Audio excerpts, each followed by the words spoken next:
I want a community. We have a very big community here, man. Community I sakwala na as I'm talking to you. Because of human nine, because of human nine, human nine na Nigeria, only me she can send a South Africa. Because here and then your mother headache. You gotta go something like that. No, I'm not joking. That's just the fact. If I again, I am the mother headache. Criminals everywhere. I said I go in Michigan and Nigeria, but soon Shabbat Nanga, South Africa. You ever had a headache? Unnecessarily. It's uncalled for me. Wobla handi bona de benina, handi bona de benina. Or they ma. Promono mother. You got to go. I'm not the just call for this thing. You got to go. Otembaga kwa here now. Otembaga over here. I'm not kwa Otembaga na he can with them nose. Shina bena. Ezo kum over here. I'm not. Baba. Akwa wanginigwe. He came in now. Over here. I'm not here. Yeah, no, I'm not out. So the thing I like the movement team in the here now, but finally first state you got cover cry of Mount Makurul or the Mao. Another by need reboot. Oyonbala money is Zuko. Kai you know tarnish keeping Bubu. You got to go near to us, give an author. That was back when no be face away. You got to go. I want to hear go here. I want to there's a here. Oh, weapon, and then I had also one show quick canal. You got to go. Name using also. And I have name and I hear go to up and down. Maybe shaving in it. You got to go him in. Yeah, I want to go. I'm no. You want my money.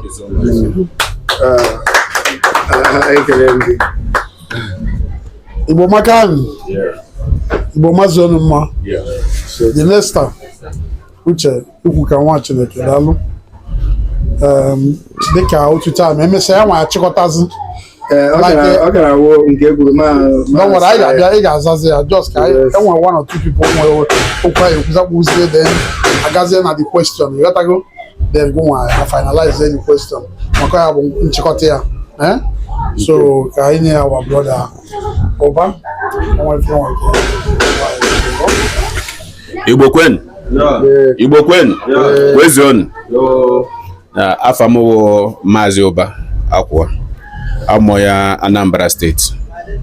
From Oka North local government. Oyoba precisely.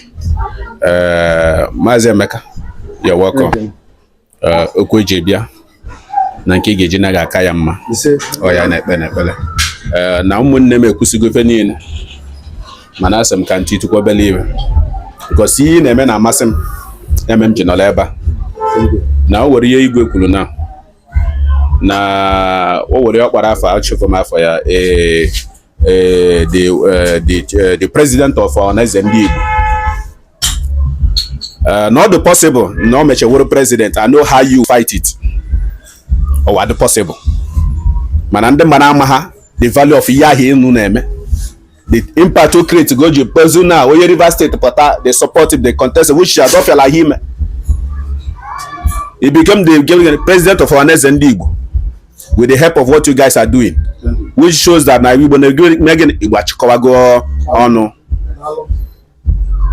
I'm so happy. Now you go on your state today on other Benin. It's from the work you guys are doing. In making sure na chekọrọ hon mee one state ke wepụta ha from ndị anata ha fọ na akpagbu ha. Ka nata me ka nata ka ụmụ na-eme gịnị. Ka mezie ha ọfụma ka ọwa dị mma na be ha. Asem ka nkene gị. Chukwu ga-agọzi gị n'ọlụ unu na-alụ. Na-agọzikwa Ọhaneze Ndị Igbo na ka na-alụkwa. Mana ihe mma gwakwa everybody n'ebe ahụ na eziokwu bụ gịnị bụ ndụ. Na nwanne anyị nwoke kwuru the floor slogans ndị Igbo ji eje. Igbo agwakwa gị na gịnị eziokwu bụ gịnị ndụ. Onye ọbụla na-ekwu eziokwu na-eji ike kpata ego. Ọ na-aji ike eto. But any day you kwenyere na contact with eziokwu gị, you can never fall out of the way again because you have already built that reputation. So yem na everybody na ebe a. Ejikwana because of ihe ị ga-erite taa tụwa ashị ma megide mmadụ. Because oya you megide taa because of that little thing ị na-achọ as onye Igbo. Echi ya ga-eskwelu gị aka maka gịnị imego ka onye ama nne iwe onye ọjọọ. You can do anything for money. mana gị na nwanne gị mekụ iko ga-apụta ọpụ ihe na ihe mere ọdụm igwe ya n'ihu ya ebe a ihe anyị mere adịghị ma sọsọ n'ụmụ Igbo n'ụmụ Igbo n'ebe a owe a na-asada n'ebe a ịgwa na ihe mere adịrọ mma ọ bụ apụta mgbe ọ ya apụwaza kwuezie mba tell him there in front so that echi ọ pụta na ọ n'etiti ụmụnne ya ihe ọbụla ọchị ime ọfụ na ọ dịrọ mma otu onwe ya mbọ makwa na ndị a ga-agbakwa ya eziokwu na ọ bụzi nke a na-emezi emezi wee some sided people nwanne na-emeke ihe ọ na everything na-adị open otu ndị Igbo si eme ihe mgbe gboo my father gwa ma mgbe ahụ na mgbe gboo my grandfather na mgbe gburugburu na a na-ewe mbọsọ ọ ga-abụ tọn ya iji ugbo ụmụnne niile eme gịnị ndị kọmuniti agbakọ ọnụ jee nke ya a na-emeke ya ọnụ na mbọsọ a ga-eje ọrụ ụzọ mgbe ụzọ ịpụta ụzọ awụrụ ụlọ ụzọ adịrọ mma awepụta one day nnu Igbo akpọkọ ọnụ eje alụọ ya na igwe bụ gịnị igwe bụ ike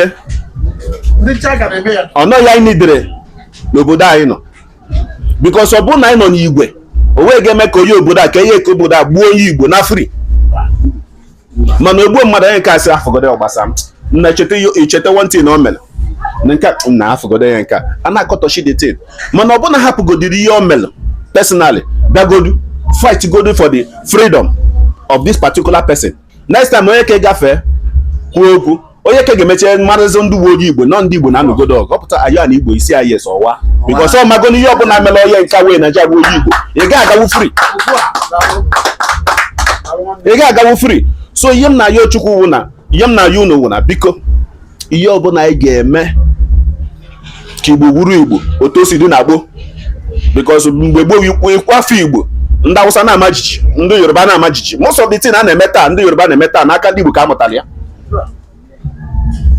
most of the lives a na-ebi na nwụ na ndị Igbo ka na-eche amụcha dị na practice ya anyị wawezie ewe chefuzie ya chefuo na Igbo gịnị bụ ike biko ka anyị na-achịta ọkara m n'ọnụ Igbo kwenu daalụ Maazị Ụba daalụ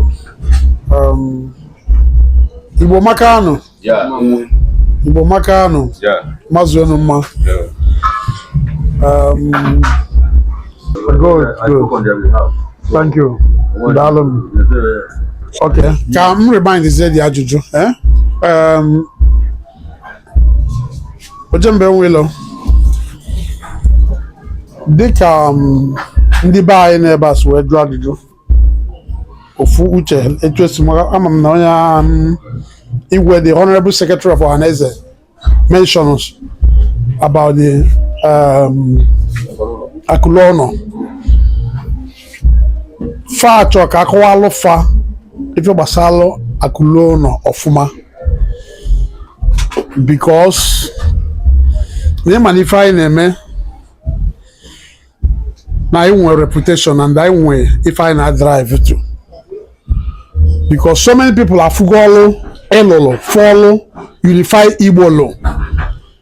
So many people nwere ike iji because of Unify Igbo wee trust ba Akulono not because of Akulono no way mana because of na in person like you and Unify Igbo they prove go ife follow pa trust aya so all about age wee choka ịkọwalụ onye ọbụla ọfụma with assurance ife Akulono bụ especially the company bụ kedu ọkwa Fine Leaf Estates and Property the surety and the guarantee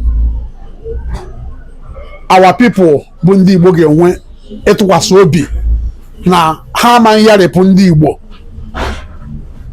dịka etu esi tụkwasị gị obi believe n'ọlụ ịlụgo na ala afụrụ anya ịpụta fọ ịzọ ndị Igbo and ị na-eme ihe ndị gbasara ihe ndị Igbo na ọ ga-adị otu a ama m na ọtụtụ ndị ọbụla n'ọhịa nwee mmasị because n'ọhịa bụ Akulono na-achịkọtasịa Igbo ọnụ adị n'otu na next target bụ ka anyị dị sure na anyị welu akụ anyị ruo ụlọ maka ọya bụ isi mbido n'ebe anyị si bido which mma na onye ọbụla nwee such mindset and onye ọbụla nwee interest for that mana kedụzi ndị bụ ndị a ga-atrọst ọfụma na ọ bụ na etinyebe ya ndị a ga-edeliver nkwọ the trust anwa e ga-enyefe so ya ka achọ ka ịkọwala anyị daalụ. Come, what it is, come, because I'm sure, achọrọ m ime isi word.